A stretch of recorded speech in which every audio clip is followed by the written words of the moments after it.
안녕하세요. 약재팀장 한혜원입니다. 우리가 혹은 우리 부모님들이 하루에 약을 몇 개나 드시는지 아시나요?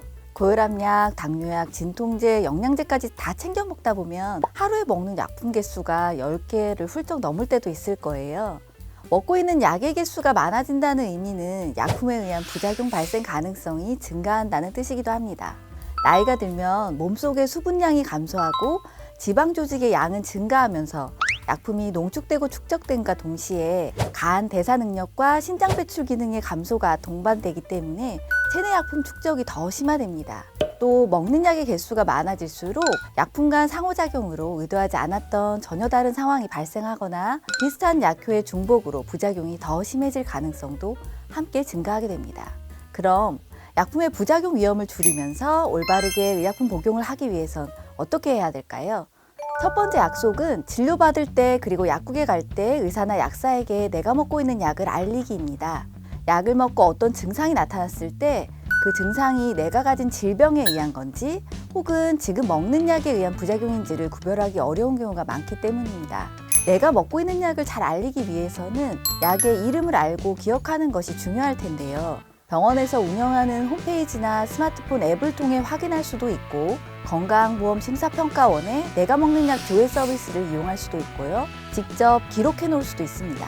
이 모든 것이 번거롭다면 약 살 때 받은 약봉투나 복약 설명문을 보관하시거나 핸드폰으로 사진을 찍어 가지고 다니면 도움이 될 것 같습니다. 이때 중요한 것은 병원에서 처방한 약 이외에도 따로 사서 드시는 영양제, 비타민 등의 건강보조식품도 약품의 효과나 부작용에 영향을 미칠 수 있기 때문에 꼭 알려야 한다는 것도 기억해 주세요. 두 번째 약속은 내가 먹는 약의 용법 기억하기, 용법 지키기입니다. 병원에서 처방받은 약의 용법대로 정확하게 약품을 복용하는 것은 약의 효과를 보장하고 부작용을 최소화할 수 있는 가장 중요한 방법이기 때문입니다. 만약 약이 많고 복용법이 복잡하다고 생각된다면 약을 먹는 시간과 횟수를 약효에 영향 없이 단순하게 조정할 수 있는지 의사나 약사에게 질문하는 것도 좋은 방법이 됩니다. 서울 아산병원의 약물조화 클리닉처럼 먹고 있는 약 전체를 내 질병과 발생한 증상, 부작용 여부를 판단해서 종합적으로 검토해주는 병원이나 약국을 방문하는 것도 좋은 선택이라고 할 수 있습니다. 병원이나 약국에서 약을 받을 때는 약 라벨이나 복약 설명문에 적힌 복용 시간이나 횟수 등을 잘 확인하시고 용법을 정확하게 이해하는 것이 무엇보다 중요합니다. 또 약에 따라서 반으로 자르거나 가루를 만들면 약효가 사라지거나 오히려 부작용이 생기는 경우가 있으니 약사의 복약 지도 내용을 잘 기억하면서 약품마다 용법을 정확히 기억하고 지키는 것이 중요합니다. 그리고 타인에게 내 약을 건네주거나 타인의 약을 임의로 복용하지 않는 것이 중요합니다. 같은 증상일지라도 사람에 따라 가지고 있는 질병과 복용하고 있는 약이 다르기 때문에 정확한 의사나 약사의 판단 없이 약품을 바꾸어 먹는 것은 또 다른 부작용 위험을 초래하는 일이 됩니다.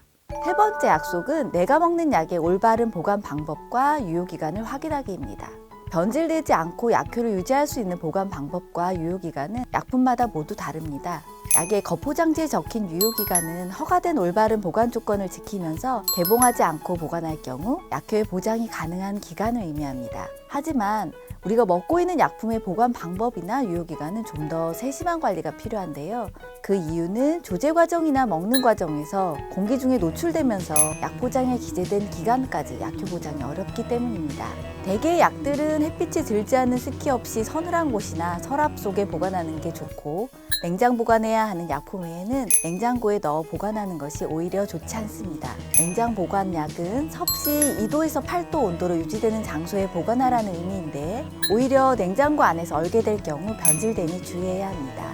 특히 변질 위험이 높은 유산균 체제, 성장 호르몬이나 인슐린 등의 주사제, 안약 등의 보관이 중요합니다. 만약 사용하고 남은 안약을 실온에 보관하거나 개봉 후에 유효기간이 지난 뒤에 사용할 경우 오히려 세균 감염이 될 수 있기 때문에 일회용 안약의 경우는 한 번 사용한 뒤 반드시 폐기해야 합니다.